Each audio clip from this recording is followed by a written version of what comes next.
Local time, and welcome to Morning Express. Those of you joining us on KTN Home, welcome aboard.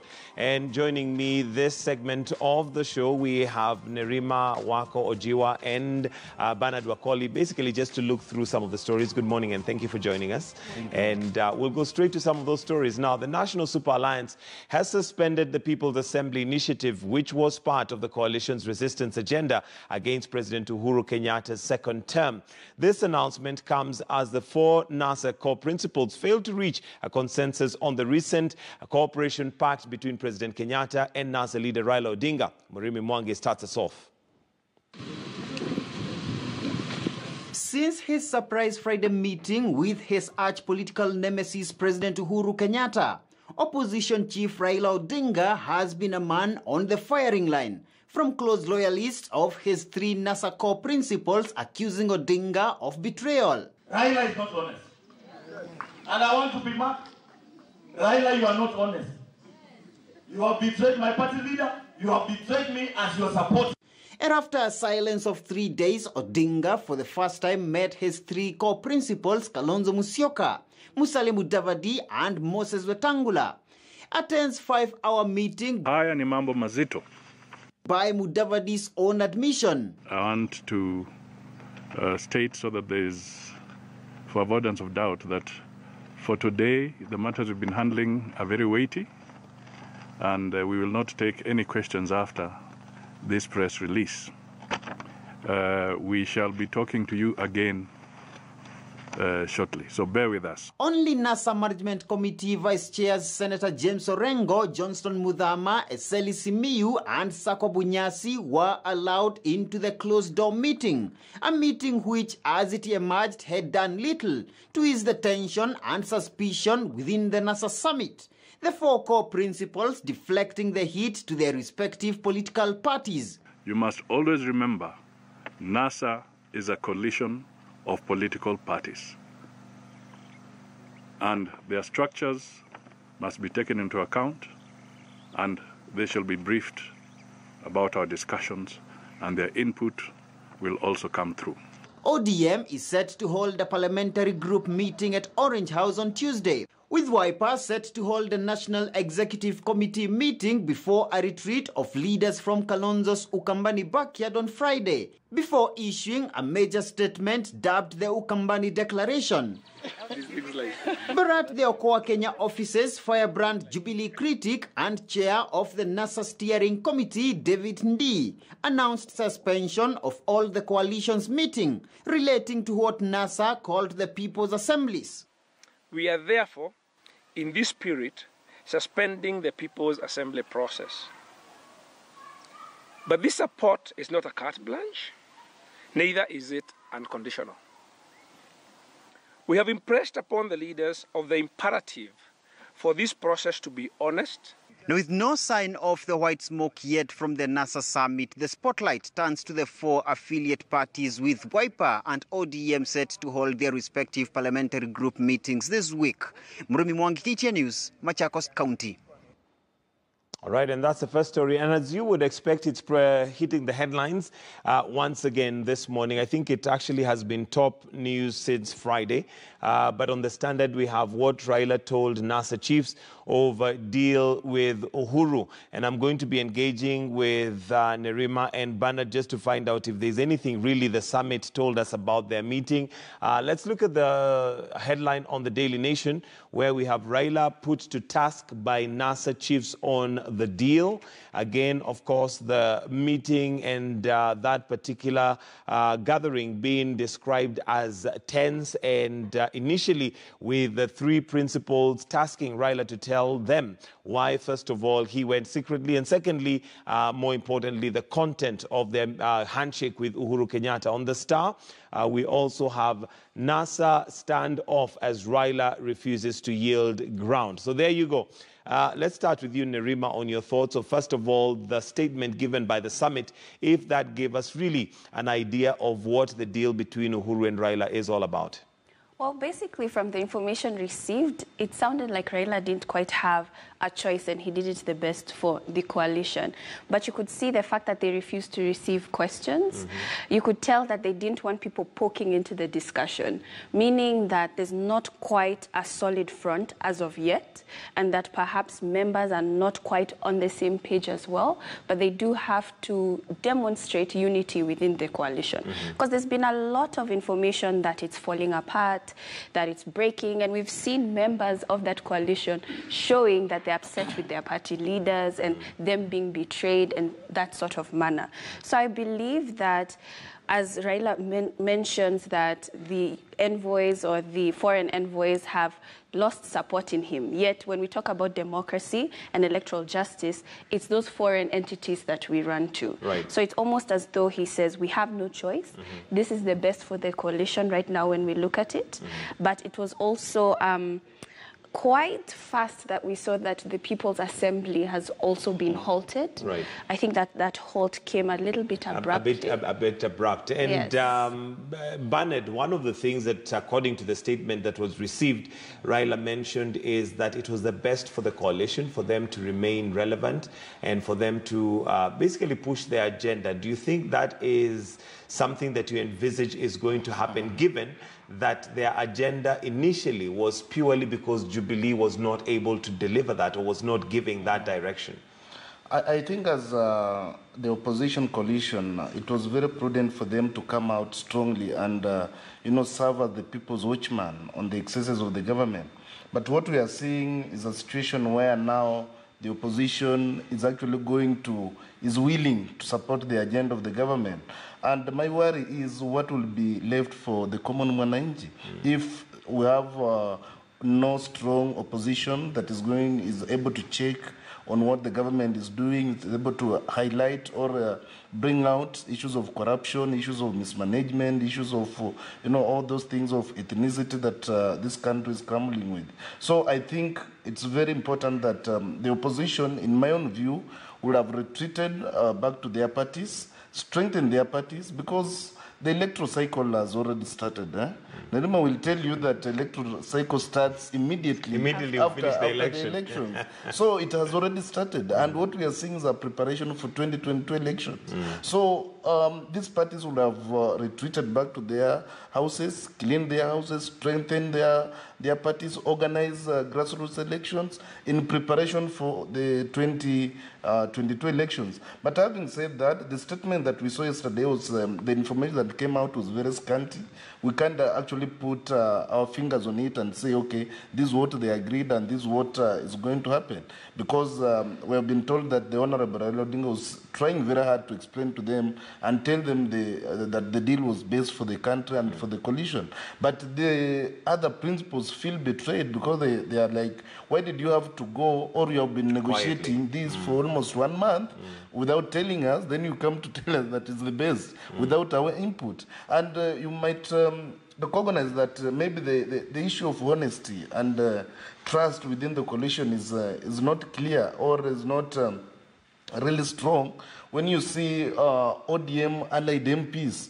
All of them were dispatched over the weekend, and they were all over in Nyanza trying to defend the position taken by the Honorable Raila Odinga. Whereas members or MPs from the other parties remained silent. But there was so much noise, and especially in Luo Nyanza area where the Prime Minister... The politicians from the other parties were quite vocal, saying that, for example, one who was saying that Raila has betrayed them and betrayed their leader. Yes. Nerima, one of the things that comes out also out of this is the question of trust. There's already been a bit of mistrust within the four principles, and maybe the feeling by the three, since apparently there were overtures from Jubilee to them, but they put them on the table. But now Raila goes quietly and secretly meets with Jubilee and then comes back. Do you see that as a narrative that may hold, or is this purely just PR that we're seeing right now, what would be described as the calm before the storm?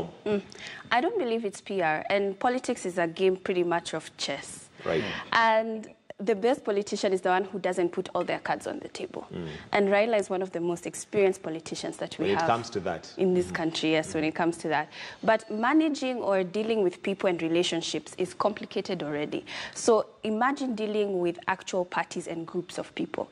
That's where we begin to see that it's a struggle, especially when you're coming under one umbrella, which is a coalition. We're seeing the cracks of not having political party structures. We're seeing the cracks of not being able to have some form of systems when it comes to representation. Because we've seen this before when it came to positions within the public service commissions or the committees, where some particular parties were feeling that their members were not being mentioned and particular parties were taking majority of the seats. So you could already see that there were cracks within this coalition.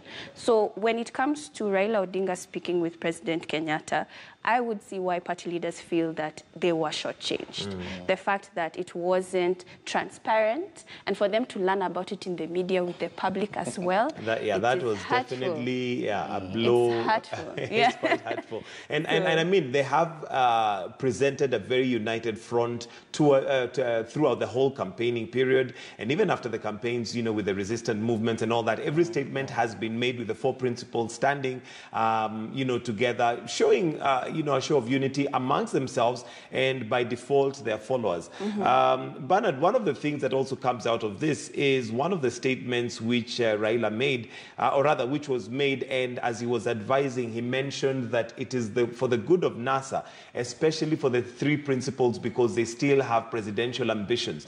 Do you think he's slowly beginning to maybe advise that he may not be on the 2022 ballot? You can't just rule out Raila yet, because this is a guy who has, they say he has more than 9 lives, and he keeps on, you know, rebranding and coming up with the different strategies. So as we approach 2022, you never know what his plans are.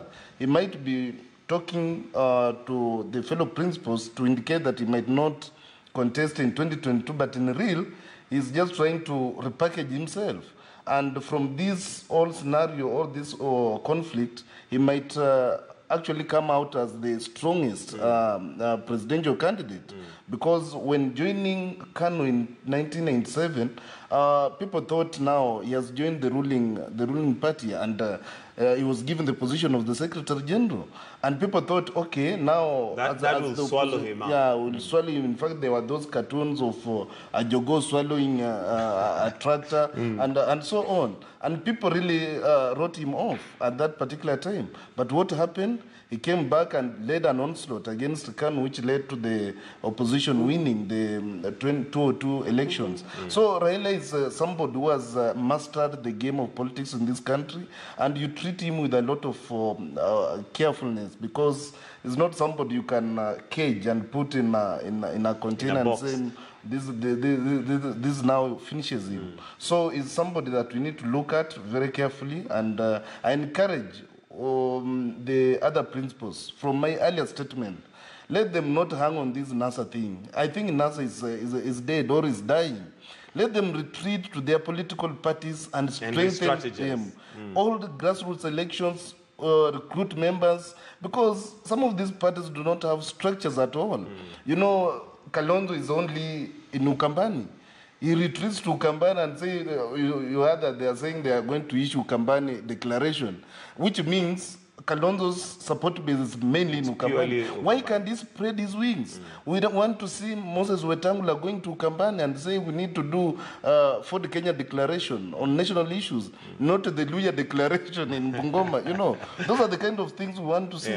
And since Uhuru and Raila have already taken a first step to start this negotiation, although the principals are claiming that the negotiation should be structured in a way that there must be a win-win situation, because from the reports, it's like one side of the dialogue might be benefiting from it against the other. So we need to see a honest and structured discussion and dialogue all throughout, so that there's a win-win situation in all scenarios. All right, and before we move away from this, Nerima, your thoughts on where that leaves the opposition? Because If now NASA, as we see it, works with government, technically it means that we may have a very weakened opposition, because what does working with government mean? Does that mean that they get government positions? Does that mean they work within the structures of government such that now Raila maybe has a position and his principals as well,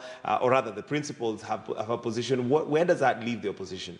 Well, opposition technically works with government because government is representation of the people. Opposition are also representing the people. So at the end of the day, you want the best for your community and your country, and that's what you're fighting for.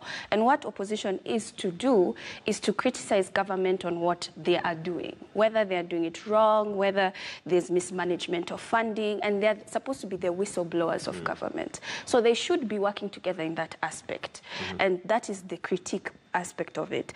However, when we think of opposition in our country, we always feel that it's supposed to be the person who never agrees with the government.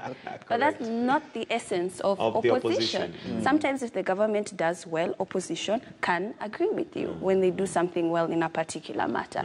At the end of the day, it's meant to be for the better of the country. Exactly. Exactly. So when the government gets it right, then the opposition at that point can agree. Yes. But where they go wrong, then the opposition can stand up and say, raise a red flag. Absolutely. And we have seen in countries like Germany where you'll have a particular political party. Well, Germany right now is in a standstill because of that, where a majority party has to select a minority kind of party to work together. And in that essence is to bring different ideas to the table when it comes to solving issues. So it is possible where people can agree, where government can work with opposition or a party with completely different ideologies from you and meet halfway and compromise for the better good of the public. All right.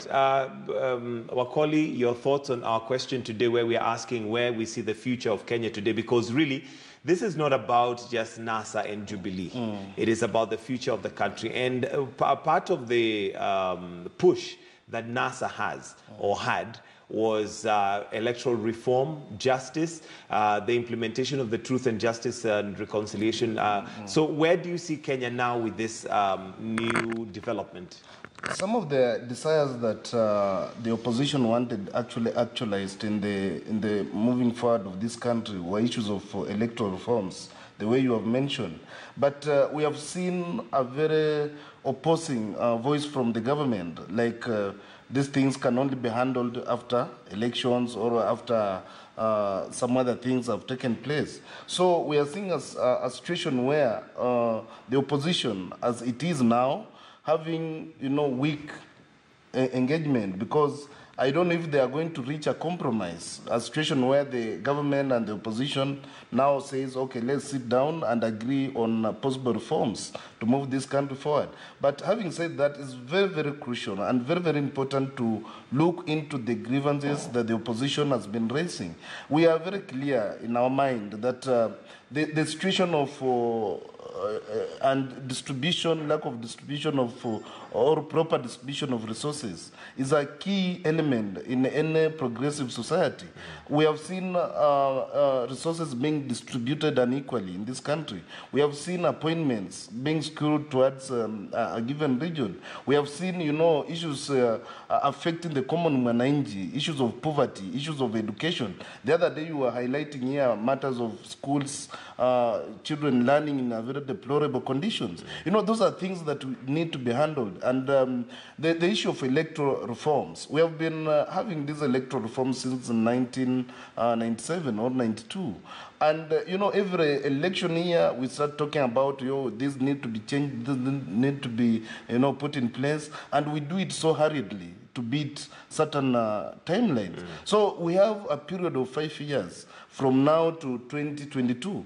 Why can't we start this process, involve all stakeholders at this moment, look at the key issues that need to be addressed, and both the opposition and the government need to reach a compromise to see to each that we have very progressive laws and regulations when it comes to election, because people have said failing to plan is planning to fail. Right. And we will be in this game till 2021. That's when we are saying, oh, we need to restructure the electoral body. We need to have the chairman and the board out. We need to, those kind of things. So we need to start organizing now and involve all stakeholders. Let's involve religious leaders. Let's involve, there are so many workers who have proper or good intention for this country. All right, Nerima, and I'm sure you'll be passionate about this. One of the things that we see sometimes missing in our leadership is the youth.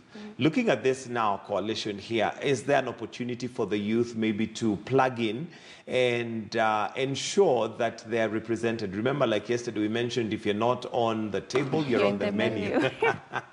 So for a long time, the youth have been part of the menu. They're used by the politicians to whip up emotions. They're mobilized when the politicians want to get an agenda passed because they're available. They need they're there. But in terms of now policy and being on the table, deciding table, we don't see them well represented. No, we don't. And it's an interesting conundrum because these political parties are majorly young people. Right. And they're the ones who will be at the rallies or at the public meetings or even, supporting these leaders, many of them. But then when you see within the leadership, even their youth leagues are weak, where they don't quite have a voice when it comes to the executive committee sitting, where a young person should have a seat there. They don't necessarily have a voice, yet they have the majority of the party behind them. So it's something that it's quite sad because even when you look at the counties right now, from both sides, the government or opposition, you will see that those young people who are within the government somehow might either be very involved in the party and they were rewarded, or a relative of that particular political leader. And that's what's happening in our counties. We're seeing a lot of nepotism happening. So what we're saying is not necessarily young, ambitious people have a chance. It's those who have favor from the party, who managed to make it within those party ranks. And it's something that when we have discussions with young people in the counties, they have seen that. Because when we ask how many of you are members of these parties, you'll see young people raise up their hands with actually they have membership cards where they want to be involved in the party. They want to know about their manifesto and ideologies, but they know that there's just a lot of sycophancy. They know that this is not what can bring development in our country. How do they then plug in? Because they seem to be active in everything apart from leadership. You see, one thing that we have to recognize, which is a very major issue, is the amount of money that went through last year during electioneering period. Billions upon millions. And a lot of young people used that period to actually hustle. A lot of them were working with particular politicians. Some even dropped out of school to go and campaign.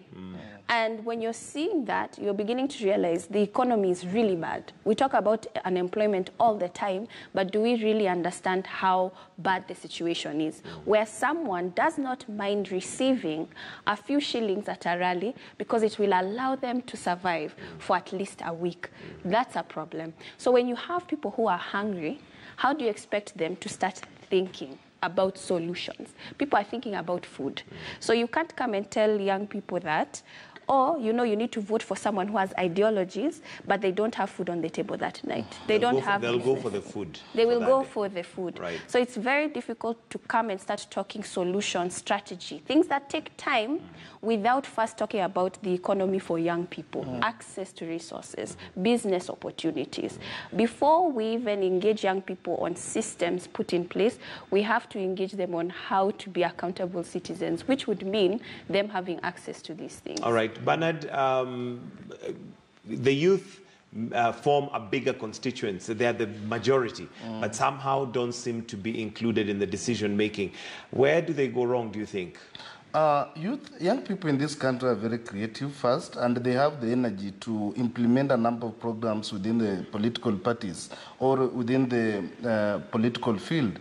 But it's the intention of the leadership of these political parties to see young people defranchised, because they will take that opportunity now to advance their interests, to advance their goals. And if you have an informed, young generation, then it makes it very difficult for you as a leader to be able to control the larger population. So I think as young people, young people need to organize themselves within those political parties, join a political party of your choice, because if you join a party, then you are able to influence some, to give in some input and influence some decisions. But if we just remain on the periphery.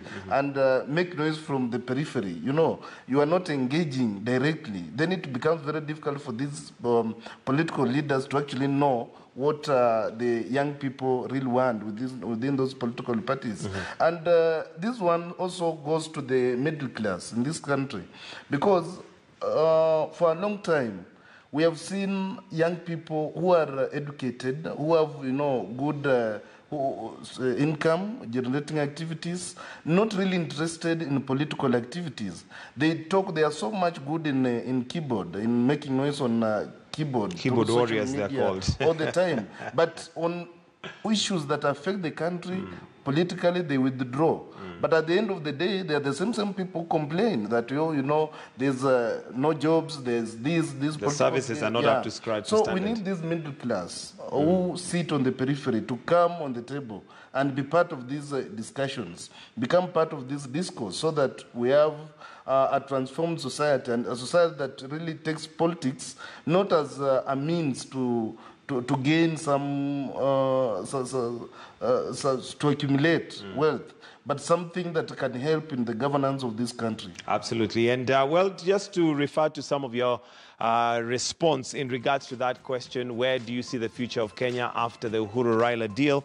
We have the Patriot, who says our economy will move back to its feet. National cohesion and reconciliation will be enhanced. Like Ekuru Aukot will be the voice of the opposition.